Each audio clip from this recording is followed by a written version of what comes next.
Great. So today what I want to talk about is producer maximization. We just finished a section about how consumers make decisions and consumers try and maximize their utility subject to their budget constraint.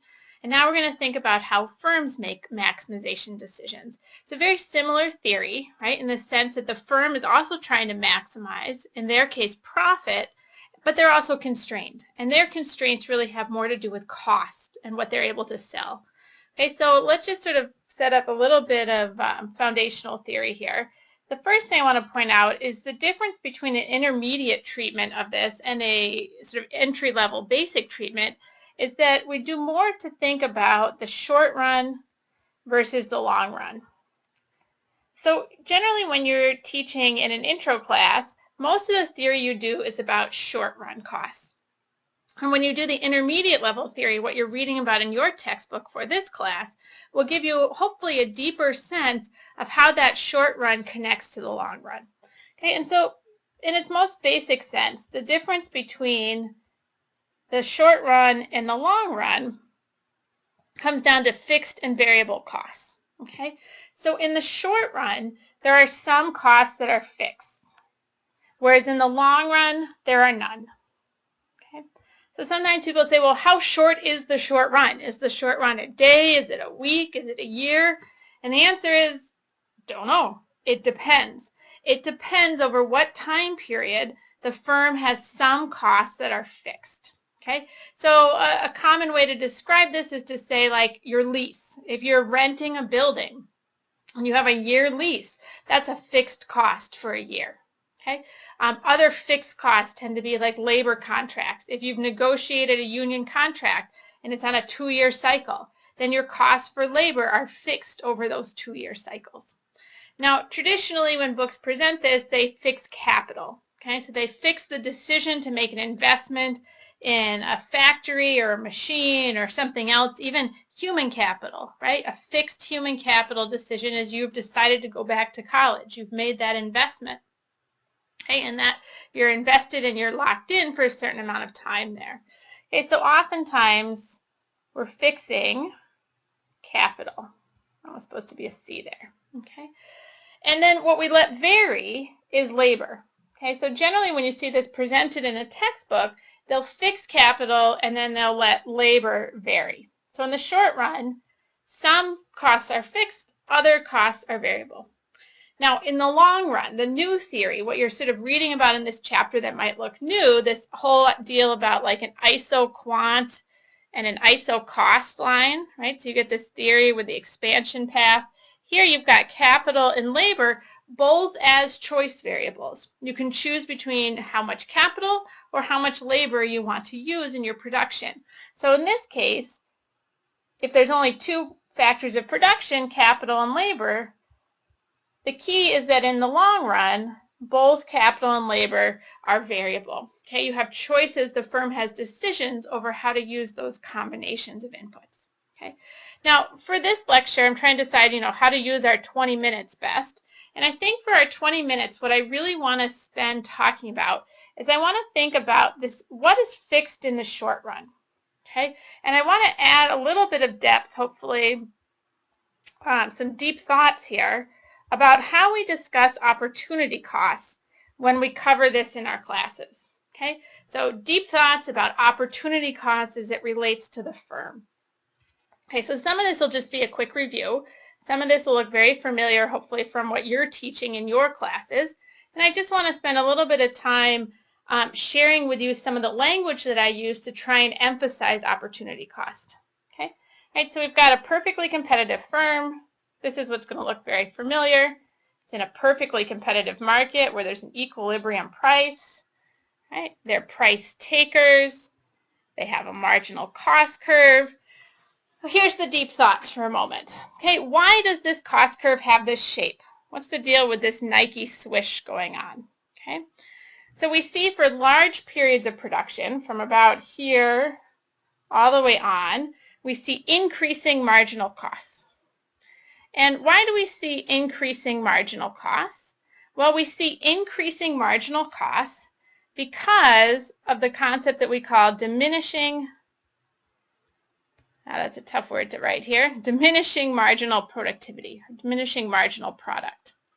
And generally when you teach this in class, you talk about the marginal product of labor and how hiring additional workers increases your output, but each additional worker increases it by a smaller and smaller amount.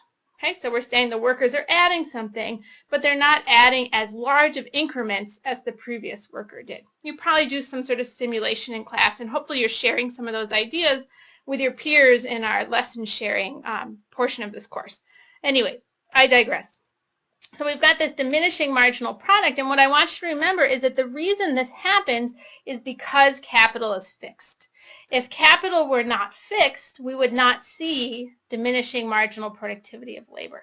So the whole assumption here of an upward sloping marginal cost curve really goes back to the fact that this is a short run analysis and that we've fixed capital. Okay. All right. So anyway, from here, the firm decides how much to produce. Okay. And so as you know, just for review here, their profit maximizing decision is based on setting marginal cost equal to marginal revenue, right? If they're below that, if they're back here, their costs are below what they can bring in, do it, do more of it. But don't go past here, because if you go past here, now your costs are above your revenue, and that's not such a good idea. Okay, so moving on here, you generally teach this, and then the fixed and average costs come back in here. Okay, so let's sort of set up our firm one last time. Once more, probably won't be the last time. Okay, so we get our cost curves here, and we wonder, is this firm making a profit? Okay, because this profit maximizing quantity here, you could actually be doing the best that you possibly can be doing and still losing money. And if that's the case, what the market is doing is sending you a signal with like big flashing lights. I often talk about prices and profits as signals that are flashing lights and screaming at you, do this, don't do that.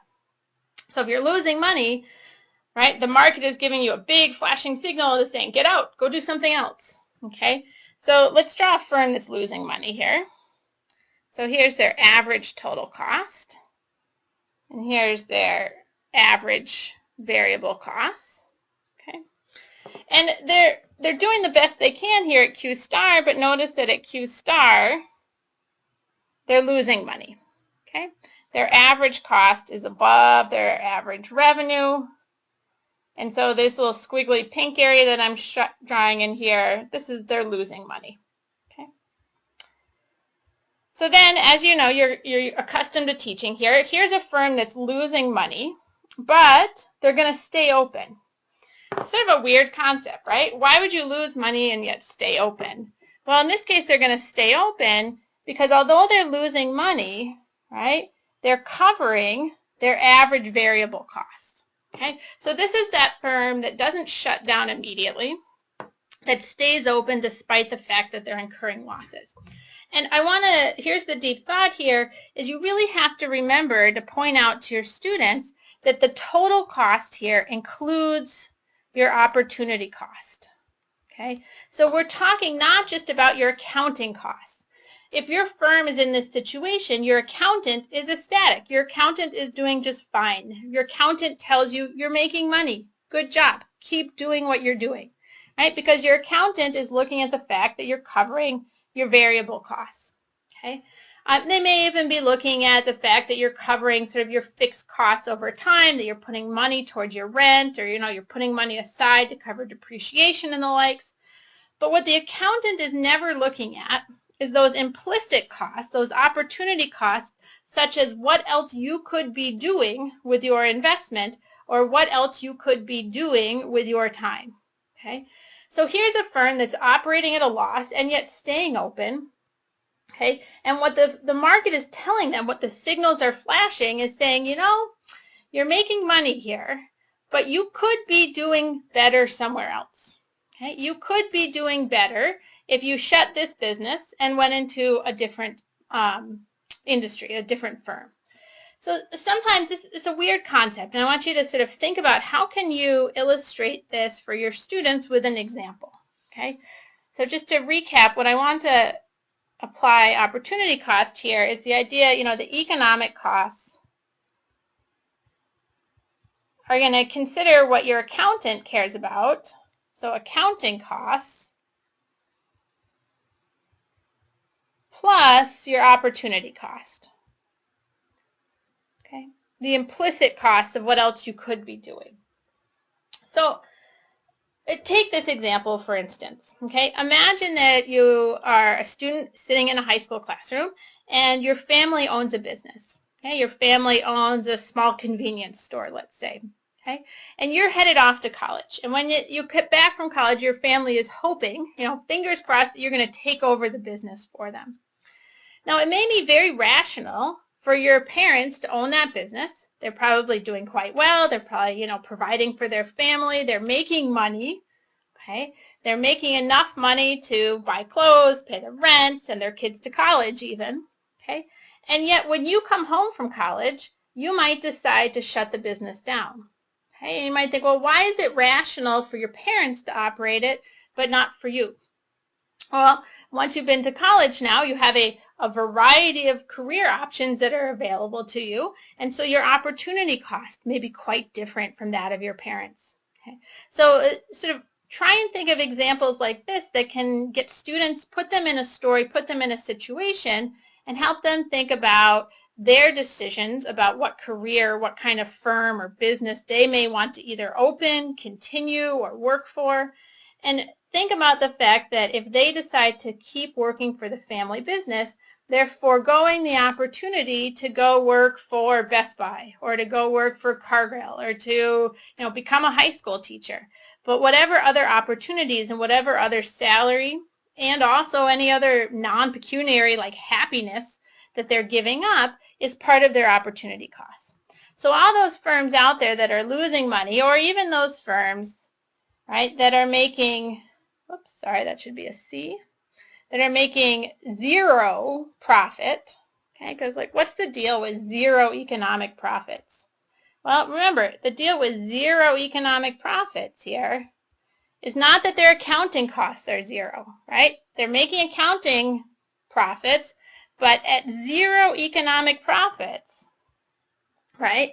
So zero economic profits means that their revenue is just covering their economic costs. Okay, it's just covering their accounting costs and also whatever else they could be doing with their time. Okay. All right.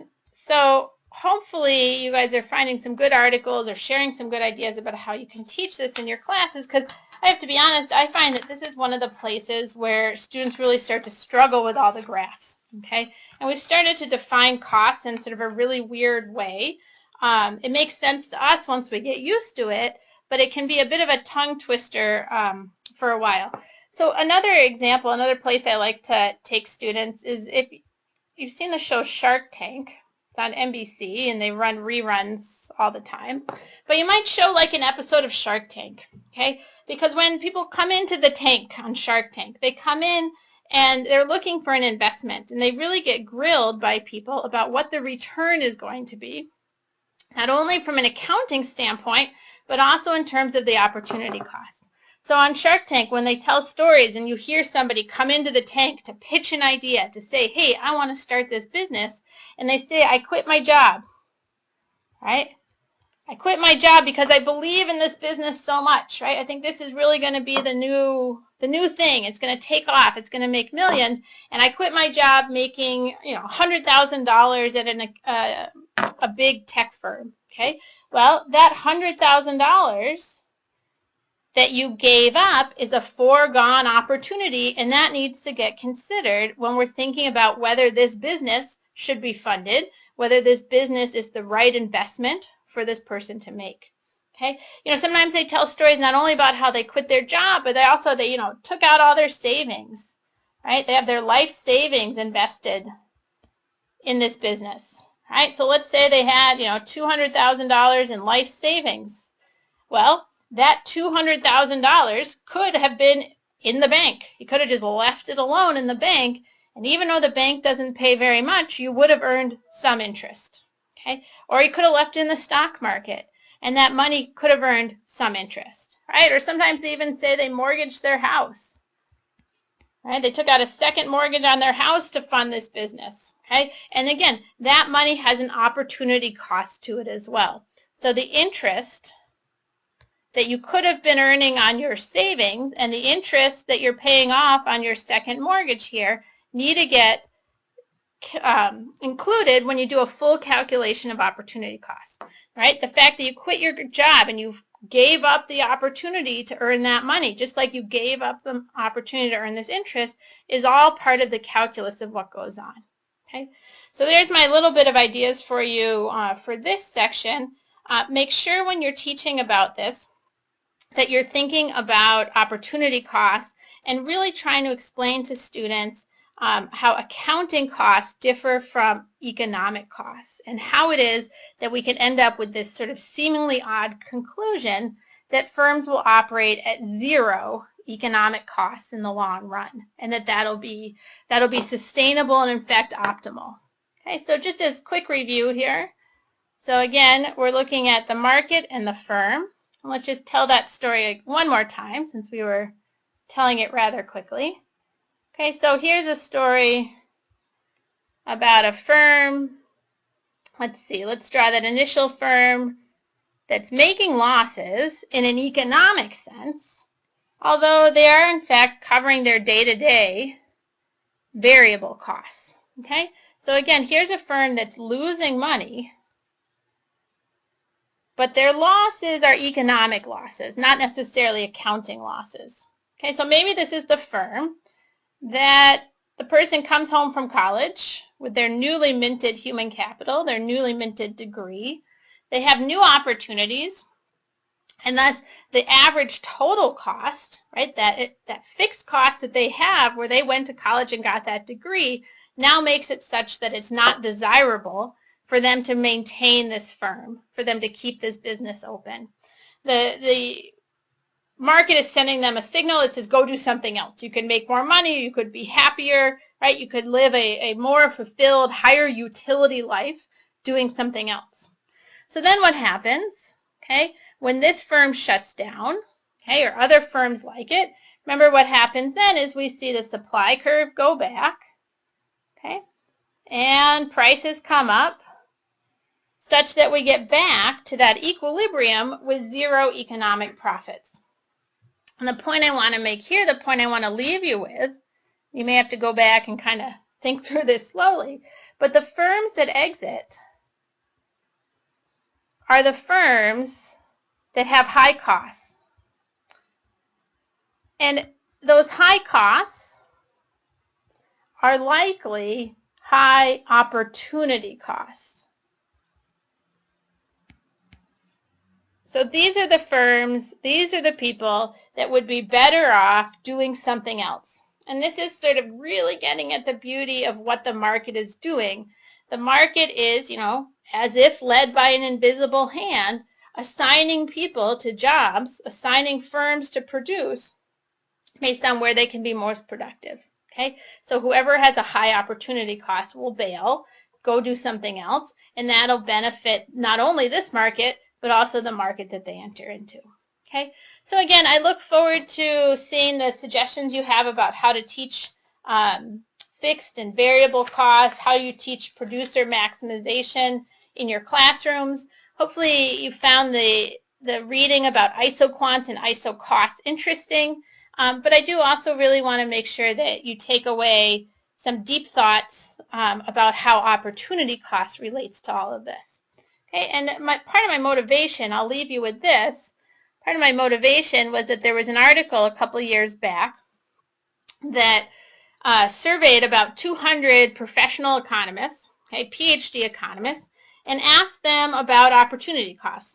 Took this question out of an entry-level econ book and says, what's the answer? Okay, so the question is, if you won a free ticket to see an Eric Clapton concert, can tell their audience was sort of a baby boomer audience. Anyway, you want a free ticket, which you can't resell. Okay, you're the holder of a ticket here. And Bob Dylan is performing on that same night right next door. Okay, and that's your next best activity.